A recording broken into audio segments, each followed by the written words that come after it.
The economic outlook of a nation plays a critical role in building consumer confidence. At the Nigerian South African Chamber of Commerce May breakfast meeting, Mr. Adenrele Adesina Head Research, Stanbic IBTC Bank, gives insight to how the development of economic sectors like agriculture can enable growth in the economy.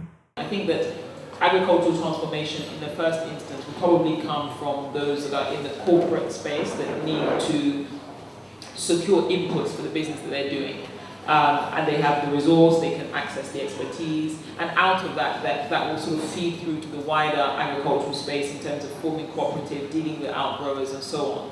And that's more likely to be engine of the transformation than champagne drinkers in Lagos retiring and setting up farms. To further buttress how impactful policy interventions and private sector participation can grow the economy, Mr. Adenrele Adesina and Mr. Folusho Phillips, Chairman of Nigeria South Africa Chamber of Commerce, give further insight on the issues. The Nigerian consumer sometimes is assessed in terms of the sheer quantum of people that are in this country.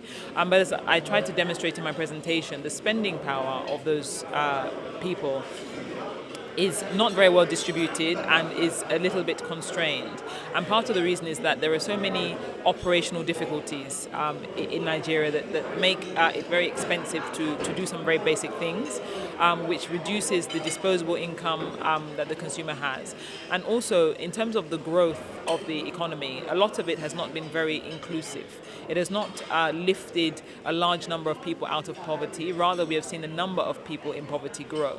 So if we look at some of the policy initiatives that are at the forefront now, we've obviously just seen the privatization of the power sector happen meaningfully.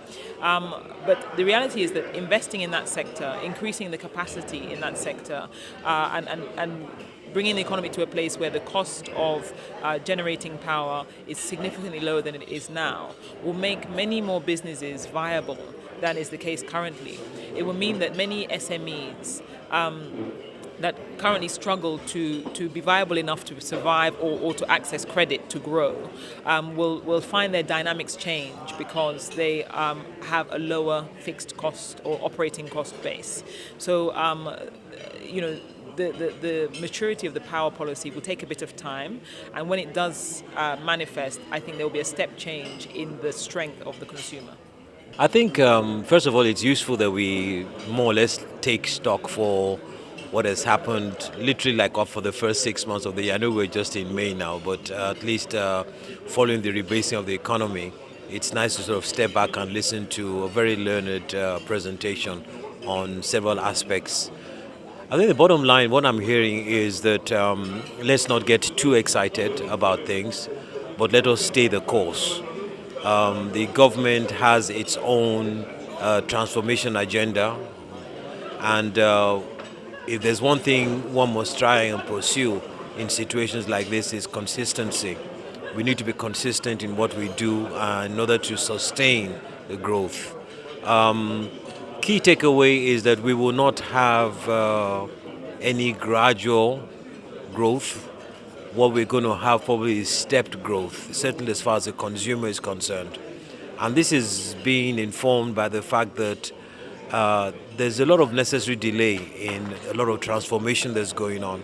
Specifically, you find that with power, all the distribution companies, generating companies, they're taking their time to ramp up and get things going. So it's not like these things are going to happen overnight. But when they do, they will begin to have their impact. You take another major part of the economy, which is agriculture. Again, it's a whole process of pushing a lot of stuff into the pipeline, so to speak, and hoping that we can sustain it and not derail, so that I reckon maybe another 18 months, 2 years before we really begin to feel any major impact. As far as the oil is concerned, what we're saying is let's manage this theft that's going on. Let us also manage the revenues that we receive from oil. I think a lot of the state governments are appreciating the fact that internally generated revenue, a lot of them running to agriculture, is certainly the way forward, and increasing the less dependency on oil, because the production is being challenged and the whole management process is still rather questionable. So I think all in all, there's been a lot of effort in defending the Naira, as with regards to the dollar, and I think the jury is still out really on what we do about devaluation or not to devalue.